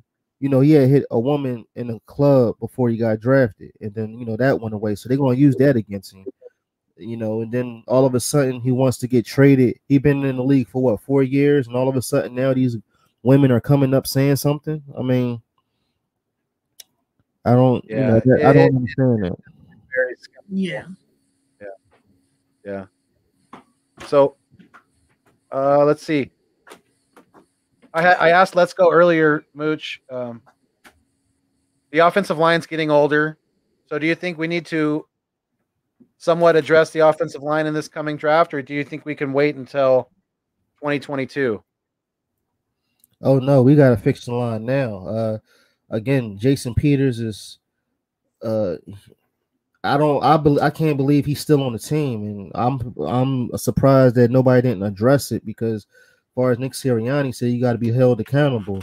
And after what Jason Peterson, like, to me, he's just too big. If he can lose some weight, I'm not coming at him, but if he was to lose some weight or to get stronger, because these edge rushers that's coming out, this year or in this time, they're running by him like no tomorrow. So it's like and he's not quick enough to to release and to hold, or I mean, maybe because now that it's Hurts can adapt better. Like, as soon as he sees something, he runs. But for Jason Peters, I don't know. Jason Kelsey, he's getting up there, but I mean, he can still hold his own weight until further notice. Malata, you need to keep him in there. So yeah, we definitely need to fix it. We need to fix this and now, because again, I don't even know, how do we know if Jason Peters can even get through 17 games? That's another thing. And then Lane Johnson with his ankle, I guess hopefully is taped up right now, or hopefully it's good. But yeah, we gotta fix on this now. Jason Peters, he's not on the roster right now, is he? Yeah, he's still saying he's playing, unless if they cut him. But I thought Jason Peters was still a free agent. I'm gonna have to go. Yeah. I'm gonna have to go look at that. Were you about to say something? Let's go. No, I thought it was. Okay. Yeah, Big Play Slay. Is he a free agent? Big Play Slay said he is a free agent right now. The only reason why I said that was because I heard him on Instagram saying, I can't wait to get back on the get back on the field and this, that, and third. And as far as us having a new coach, I mean, he was talking like he was still playing for the Eagles. So I was like, wow, wait a minute, like that that makes no sense. Yeah, I think he's just wishful thinking at this point. I think we held on it. But believe me, I love Jason Peters, and I have, but he's definitely has played in the league probably 2 or 3 years too long at least. Yeah. So yeah, he's definitely, he deserves a gold jacket, but yeah, he definitely played too long, and he can't stay healthy, and he can't hang with these faster, stronger pass rushers on the outside anymore, and he just can't. So yeah, I definitely think that we definitely have to address the offensive line. I'm not saying at 12, but I think in this draft we do need to at least, like Let's Go said earlier, we probably need to at least get a center, because Kelsey's getting older. He's on the verge of retirement, and we have other pieces in house already that can play tackle and guard, like Driscoll and guys like that. So, but yeah. Definitely. I do not want to see Jason Peters back with the Eagles this next year. That's for sure. It was a center from Michigan State. I can't think. I did a video on him. I can't think of his name right now, but I'm pretty sure we will pick up. They still. This is what I'm saying. We're dealing with Howie Roseman. Like, how do you know Howie Roseman won't say, you know what? Let's go get Penny Swells from Oregon. Am I saying his name right? But what if we get him at number 12? Like, it could be a possibility, because again, we could be talking wide receiver. They could be saying, you know what, let's just get him. We can fix the line, because after what was going on last year, We can get him so that to improve the line better, and then we can go after these other wide receivers that that's all right. That's in the second and third, and then we can pick up another cornerback. This is how I look at it. This could be one scenario. They get Penny Swells in the first round. Then second round they can get Jason Horn if he's still up there, and then we can go for a wide receiver in the third and beyond. You know what I'm saying? But it can go so many ways. It's not even funny, So right. Yeah. There's again, I can't remember his name right off the top of my head, but there's also another offensive tackle. I think I want to say he's from Northwestern, but he's like number 2 on the Rashad Slaughter. The Slaughter. Yeah. Yeah. He could definitely be a pick too, and as Eagles fans, we may have to prepare ourselves for that because stranger things have happened, and we never know how he's going to do. We never do at all. Yeah, Rashawn Slater. Thank you, Big Play Slay. Yeah, Rashawn Slater out of yes. He's the second big offensive tackle that'll probably be off the board after Penny goes. But they had him going to the Giants. So again, my whole thing is I just don't want the Cowboys to get Kyle Pitts. And as of the way how Jerry Jones is talking, Jerry Jones is like, man, he's like he's so into him. It was an article that I read to the point where somebody said he wants Kyle Pitts to come in, and at this point, he wants a Super Bowl. I'm talking about Jerry Jones. He wants a Super Bowl, but at the end of the day, he feels if Kyle Pitts comes to the Dallas Cowboys, he'll sell more. He'll sell out far as merchandise and tickets for the stands. I mean, and I get that because I've been to his stadium before, and it's amazing. And just imagine if Kyle Pitts is there, it's just, and then Dak Prescott throwing the Pitts. And my theory is if Zach Ertz wants to leave, let him leave, or let him just go to Indy, get a 5th round pick for him, and then let's get Kyle Pitts. I mean, that's pretty simple, and because Kyle Pitts, he don't have to be a tight end. He can come in, you could turn him into a wide receiver. He could be, and that's what I feel that they're going to do to Kyle Pitts. He comes in as a tight end, but he might turn into a wide receiver, and he can be the oh man, who is what's the guy that used to be number 88 for Dallas? Like he could be him. Yeah, I know you're talking about Jay Novacek. No, number 88 wide receiver. You're talking about Michael Irvin. No, not Michael Irvin, the other one. He got hurt. They cut him and he went to Baltimore. I can't think. Oh man, help me out, y'all. Let me get my guy back in here. Let's go, Birds is back. But he says, Dez Bryant. They can tell Dez Bryant. Yeah. My bad. I should have known that too. But if they get Kyle Pitts, they might turn him into that. Right, and just to fill you in, let's go. We're talking about if Dallas was to get Kyle Pitts, and Moochie was saying that he's worried about that, and what I was about to say is I'm kind of the opposite. When it comes to Jerry Jones wanting to get Kyle Pitts, to me it's like go ahead, Jerry, go ahead. Dak can only throw one rock at a time. Last time I checked, they're not changing the rules. There's only going to be one football on the field at one time. And Dallas already have Cooper. They already have CeeDee Lamb. They already have Gallup. They already have a tight end that they like. So to me, if Jerry Jones is going to take Kyle Pitts just to make sure that us or the Giants don't get him, then that's stupid.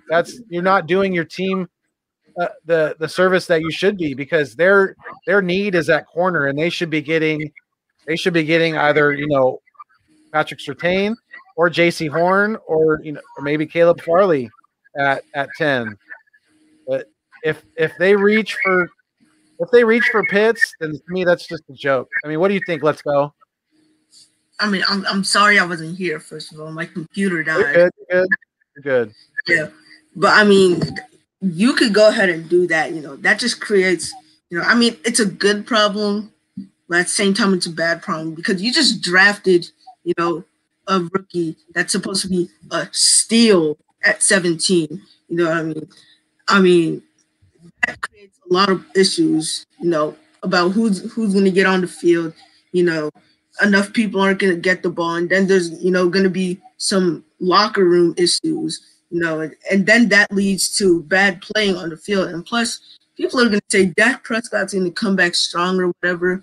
But, you know, first of all, he's not going to be able to be that as mobile as he was before, which means he's going to be staying in the pocket a lot more. And with that offensive line, if they don't address it this year, it's going to lead to a Carson Wentz issue, you know, because he's not going to be able to roll out as much, you know, especially with this bad offensive line, with that bad right foot. I think he got injured, you know.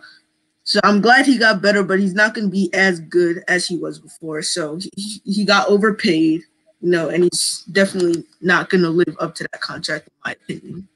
I mean, you could try and, you know, make your offense as overpowered as you want, you know, go for being the Brooklyn Nets of the NFL, but I mean, it's not going to work out because where does that leave your defense?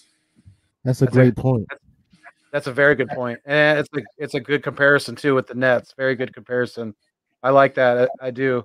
So, what do you guys think? You know, with us at 12, and obviously with the Cowboys at 10, with the Giants at 11, who do you guys see the New York Giants selecting? Mooch, who do you think?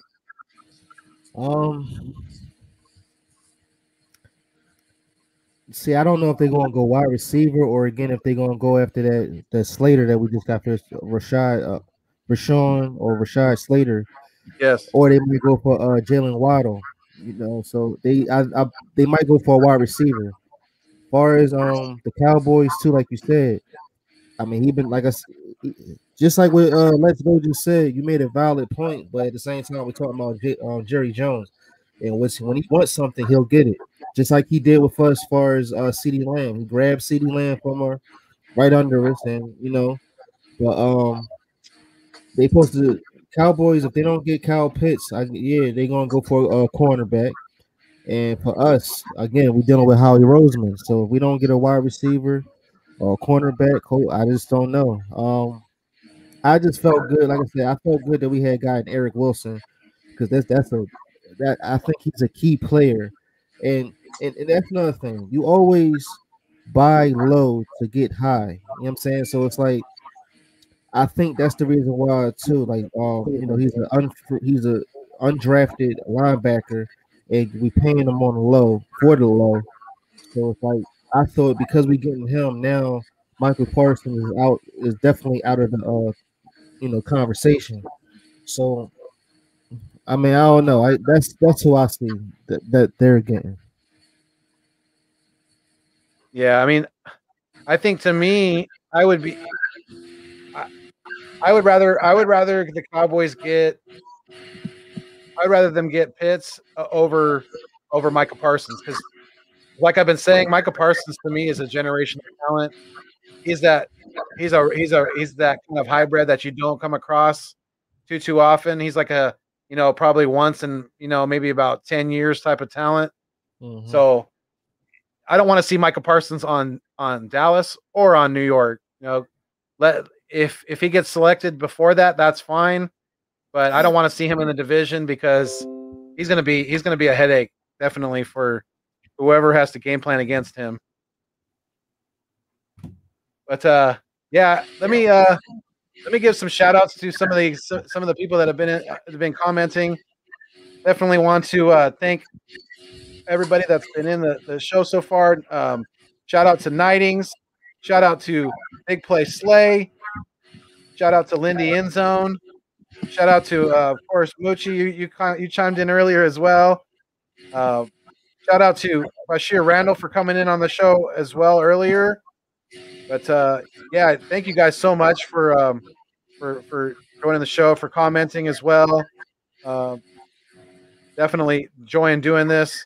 Nikki Stees also checked in. Definitely. Thank you, Nikki. Nikki Stees said he's chiming in. He chimed in earlier and he said he agrees with us that it's time to move on from Jason Peters. Oh, absolutely. That's been long overdue. I think anybody who logically watches football would know that Jason Peters has been, he's been done for some time. But also shout out to Jay Hit Me Up 87 for coming in with the comments as well earlier. But yeah, we've been on. I've been on. Well, go ahead, Mooch. No, my fault. I was about to say, is Nikki Steve still in the chat room? Because me and him, I think I was supposed to get with him one day. If that's him. Okay. Yeah. Yeah, he's on Twitter too. So yeah, definitely. You guys will get in contact. But yeah, Nikki Steves, if you're still in, I'll put the invite out one more time for anybody who wants to join. But Mooch, what are your thoughts on the new coaching staff? Who do you, besides obviously the head coach and the defensive coordinator, Mr. Jonathan Gannon, who are you interested in watching, develop some of these younger players? Oh man. Again, I did another video on this too, on all the coaches, the new coaches that came in, right? But the middle linebacker coach, he's young. I think he might be 32 years old, if I'm not mistaken. I want to see how he progressed. I think he's younger than that. I think he's like 28. Are you serious? The linebacker coach is, he's young. The linebacker coach is really young. He's very, very young. Well, again, I want to see how he progressed and how he get these linebackers together. Wow, I didn't know he was that young. Yeah, okay, again, so I want to see how he progressed and see how he get it going. The defensive line coach, he's an old head. I can't oh man, I can't think of his name either, but I want to see how he what qualities do he have. Yeah, Coach Rucker, yeah. I know he got the qualities and I know he got the the ability to do something, but again, as far as it's just a breath of fresh air of having all these new. You know how if you have a new coach, but then use the player that been here since the Super Bowl, or since the 4 years, I guess, or 3 years since Doug Peterson is here, and all of a sudden now that you got new coaches, I want to know how do the players react to that? I mean, they all grown men, so at the end of the day, you gotta do what you told. Like, you're the player. At the end of the day, he's the coach. So again, being a linebacker and then you're getting told what to do from a 28-year-old, that's different. You know what I'm saying? So I mean, it's new, but I mean, discipline is discipline. And if you want to win, I mean, you just gotta, toughen up, straighten up, and you know what I'm saying, do what you gotta do. I like it. So I'm excited, you know what I'm saying? Yeah, me too. I really am, especially for the whole coaching staff altogether. But let's go. What do you think? I know you're more of an offensive kid, but who do you have your eyes on as far as the coaching staff and developing some of these younger players on our squad? I mean, I have my eyes on the linebacker coaches. You guys said, the linebackers this year are younger, and a little bit less experienced, and I'm worried about this linebacker coach being young. I mean, Anthony Harris is 29 years old. I think he has more experience than this linebacker coach. Obviously he doesn't play linebacker, but I mean, I was just as an example, but like our linebacker, and I don't know how they're gonna, do. What's good, Lindy? What's up? What's up? Everybody, let's welcome in Lindy End Zone to the Nest Out West. Welcome in, sir. What's going on? I know we talked about how you feeling? Point. I figured I'd hop in there. Yes, sir. Yeah, we were just talking about the new coaching staff, and outside of the head coach and the defensive coordinator, who do you kind of have your eyes on as far as developing some of this young talent? I'm not sure if there's a direct.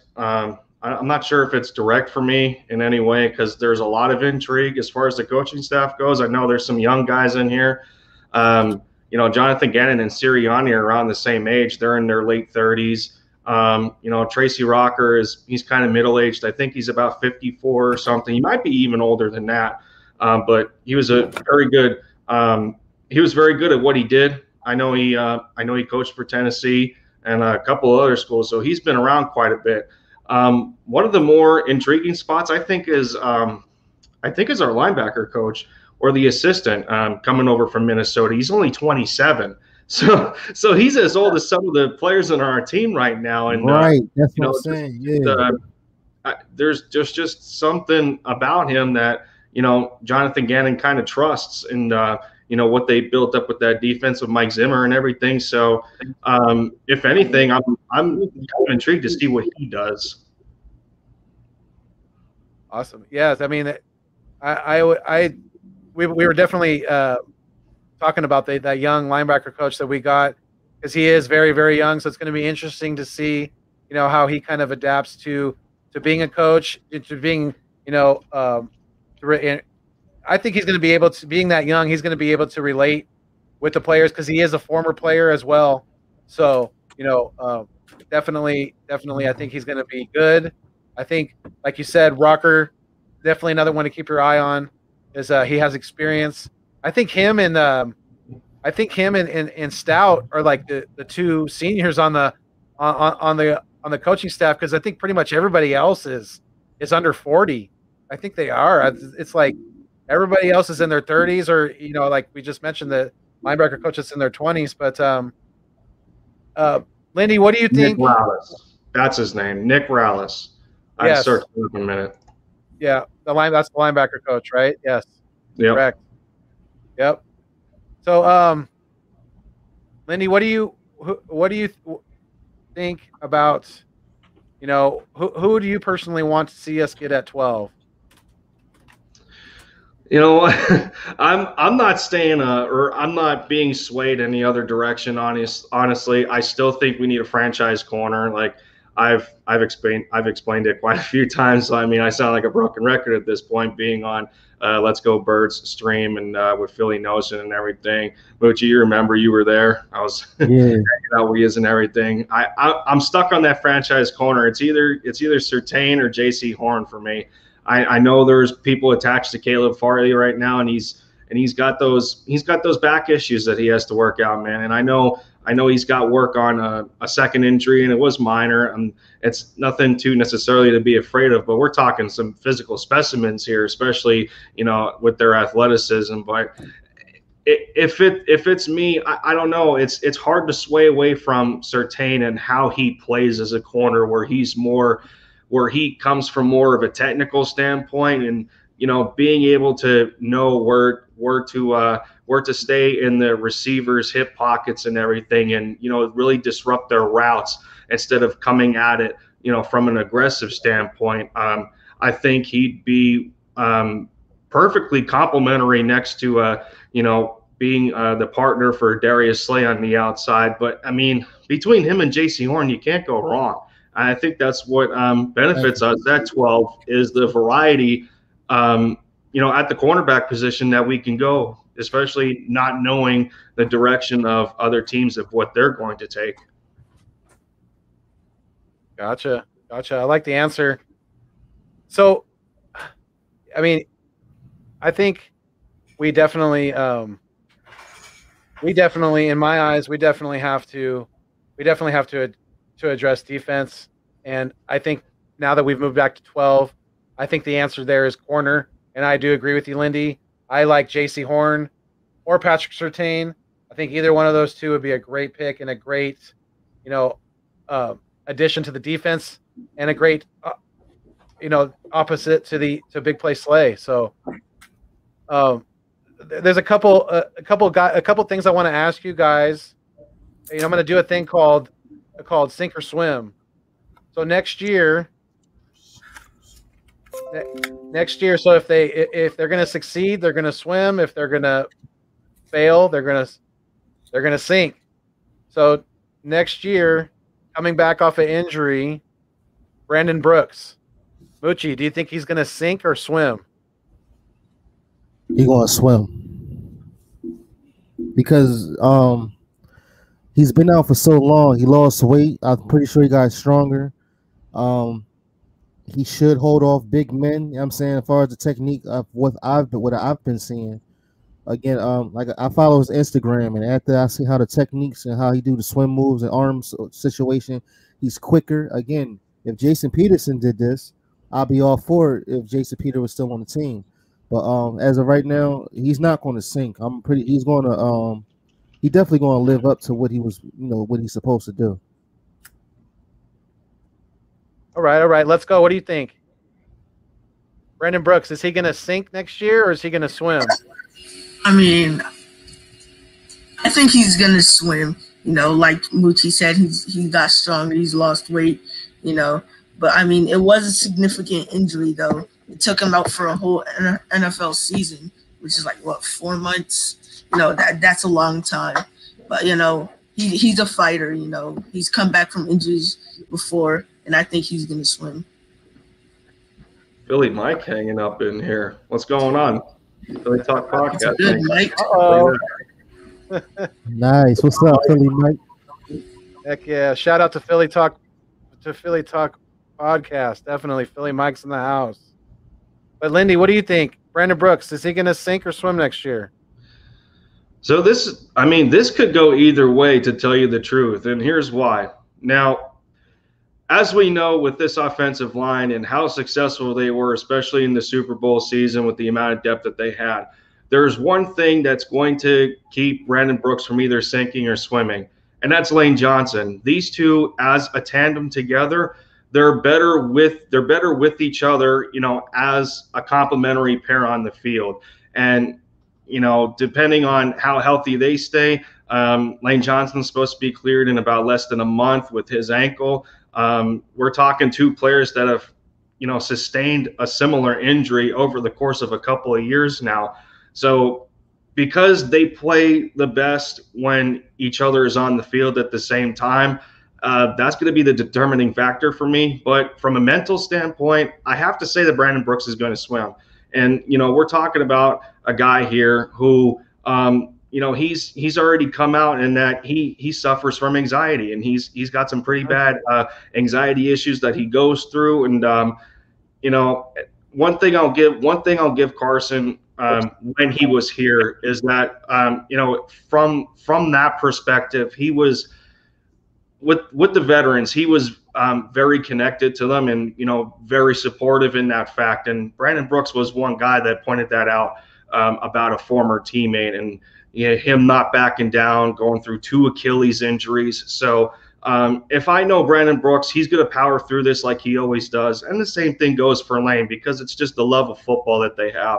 So I have to imagine that Brandon Brooks is going to swim through this. I like the answers, guys, and I definitely tend to agree with him, agree with all of them, because I do think he's going to swim too.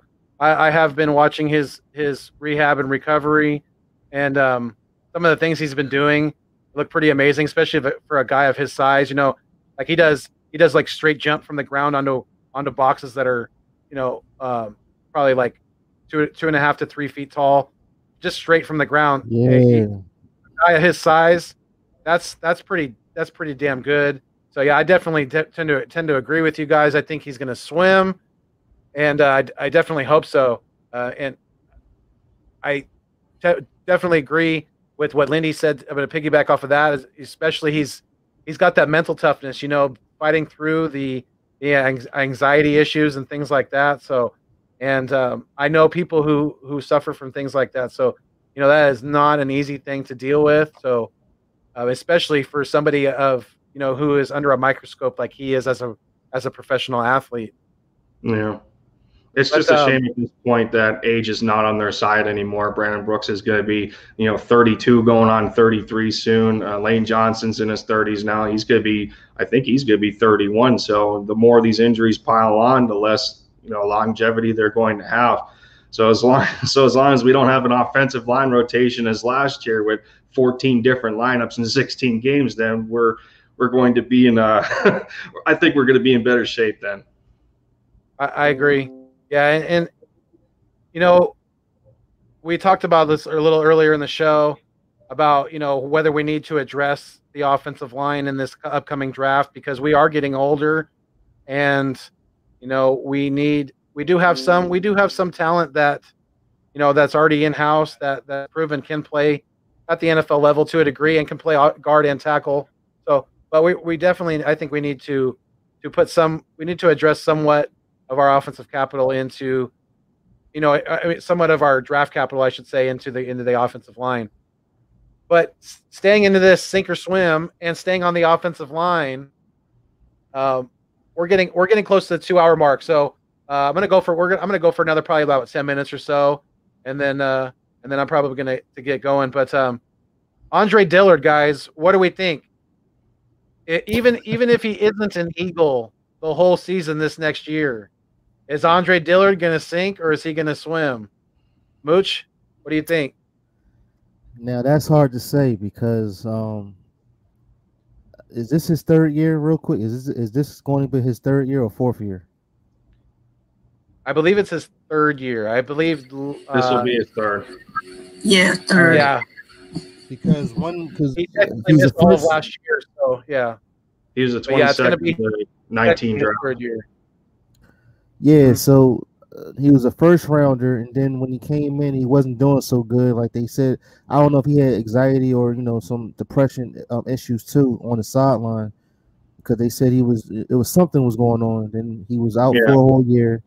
He started at left tackle and then transitioned to right, I think, during the Dallas or Seattle game, and it didn't go very well for him, and then it kind of spiraled from there. So I want to say swim. Yeah, they had him at a position at right tackle. I mean, he never played right tackle before that, so no, that was totally like a shock. And then unless you're completely ambidextrous, which means you can right and throw and catch with both hands and things like that, then as an offensive lineman, it's a huge switch, and that's hard for a rookie, especially. But let's go Birds. What do you think? You think Andre Dillard's going to sink or swim? I think he's gonna sink because, I mean, first of all, his confidence has been messed with. They made him switch positions, and that's not too good, and I think he's gonna sink. And he didn't even play too well either, and he's coming off a major injury. Took him out for the whole year. I think it was an Achilles injury. No, it was a muscle tear. Oh, well, yeah. I mean, in one of his arms. Yeah, and he's in the sink. He wasn't even too good when he got on the field either. Gotcha. All right, Lindy, what do you think? Andre Dillard. This is going to be tough. This is going to be tough for him, honestly. I mean, we got to look at the biggest thing. What's going to keep him from swimming is versatility. If he can show that he can, if he's viable to back up Lane Johnson at the right tackle spot, especially if we have to keep Jack Driscoll around the guard area, and this is going to factor into next year because I mean, word has it we might even make Isaac Seumalo at center when Jason Kelce retires. So. And because of the fact of Jordan Mailata really coming out and playing a hell of a stretch of games at that left tackle spot in 2020, that may be the fate sealing decision on Andre Dillard. And I think if he doesn't become versatile and capable of playing both tackle spots, then he's going to sink. Because that's one thing. That's one thing with Jeff Stoutland. He loves versatility in his guys, and if you can't show that, then you may not have a decent chance. That's a good point, Lindy. I definitely agree. And I've heard some rumors about possibly they might try to, if eventually Seumalo does move to center, then maybe if we keep Dillard, as a backup tackle, reserve lineman. I've heard some rumors that they could, train him to be as a offensive guard and to, take over that left guard spot. So that's definitely a possibility. I think Andre Dillard is going to. I think he's going to be traded, and I think he's going to swim with another team. So I'm going to say swim with Andre Dillard myself. We're gonna do one more in this sink or swim today, and that's going to be defense. Defensive. We're going to go over to the defensive line side of the ball, and we're going to go Javon Hargrave.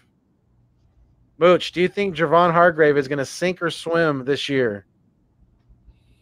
Oh no, he's going to swim. Next to Big Fletch.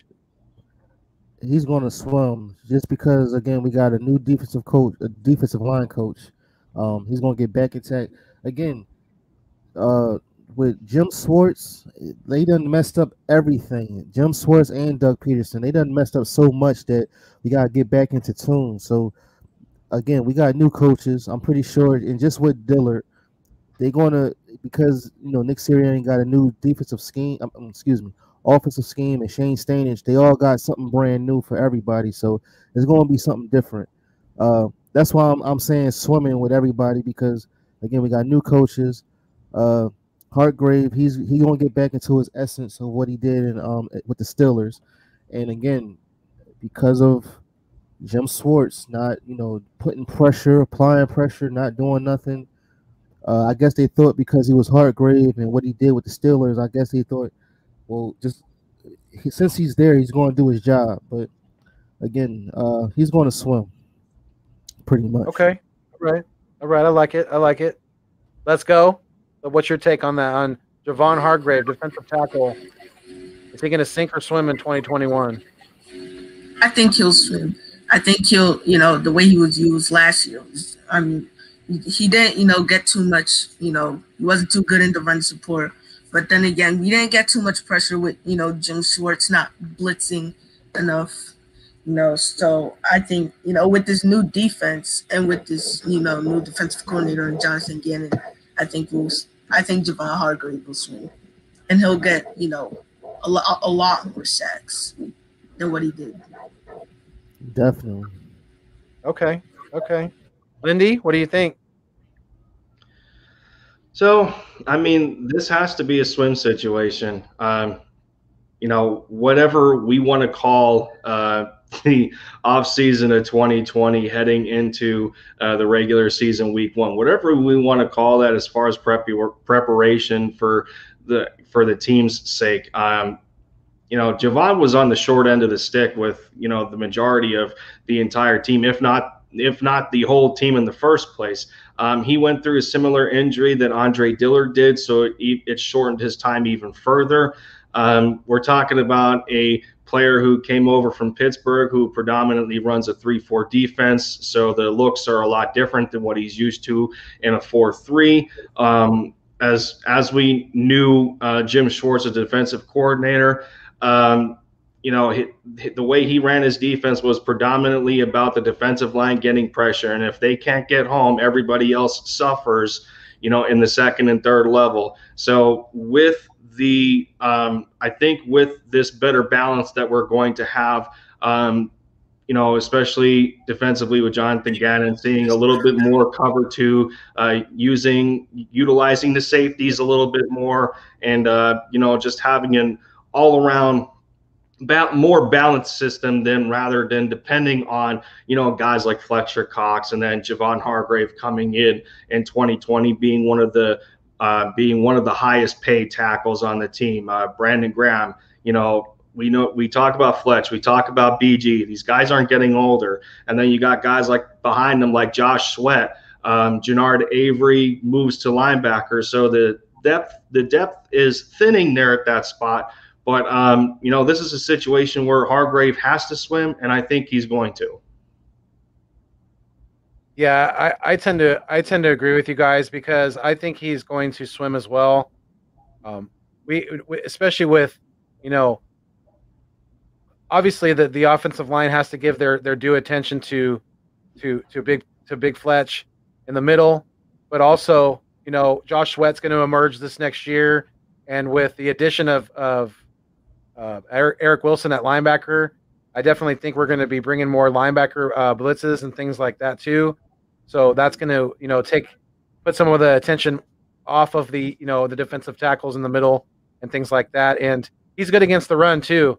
So we have to have that in this division because we have Saquon's going to be back and Zeke's still doing his thing in Dallas. So we definitely have to have that strong interior defensive line, and don't be surprised if we address that at some point in this upcoming draft because there is depth at that position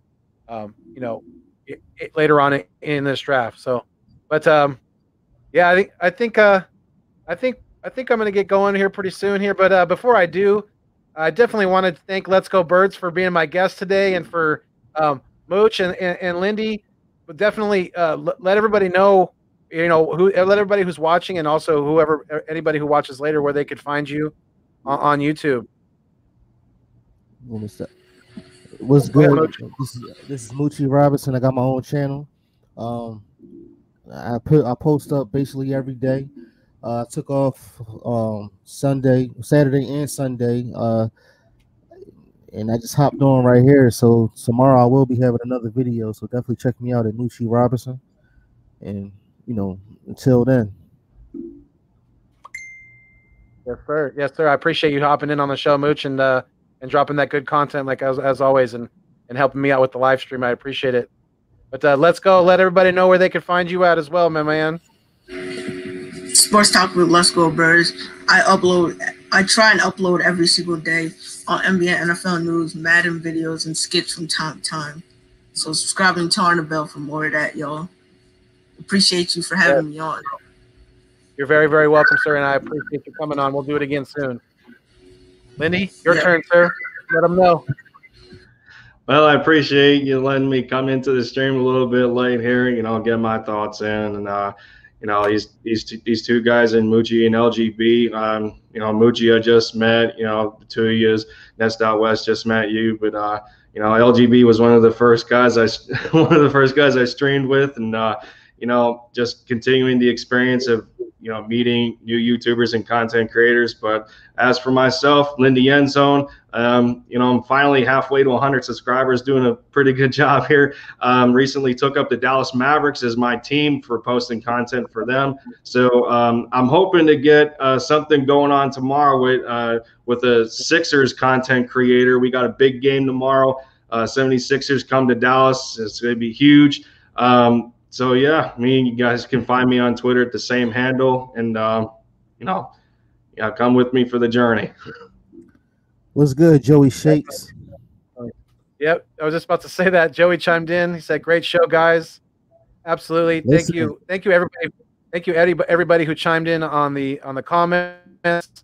Thank you, Joey Shakes. Thank you, Ryan Rowe. Everybody who chimed in earlier with Nightings and Big Play Slay.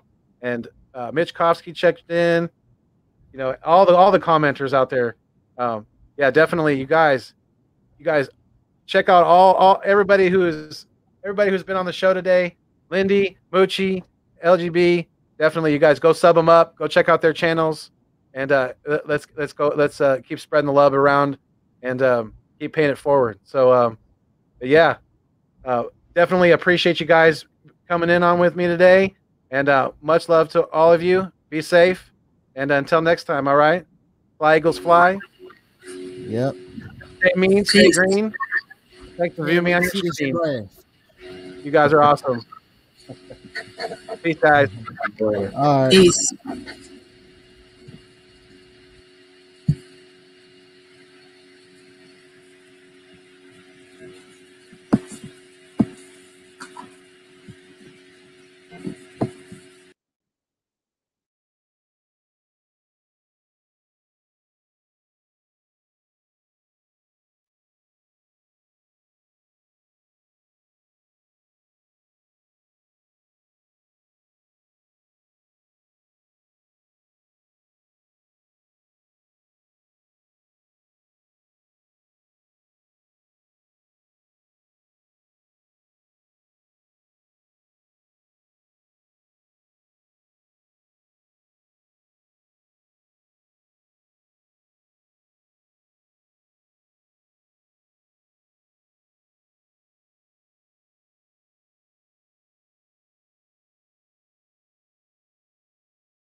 Yeah. Thank you.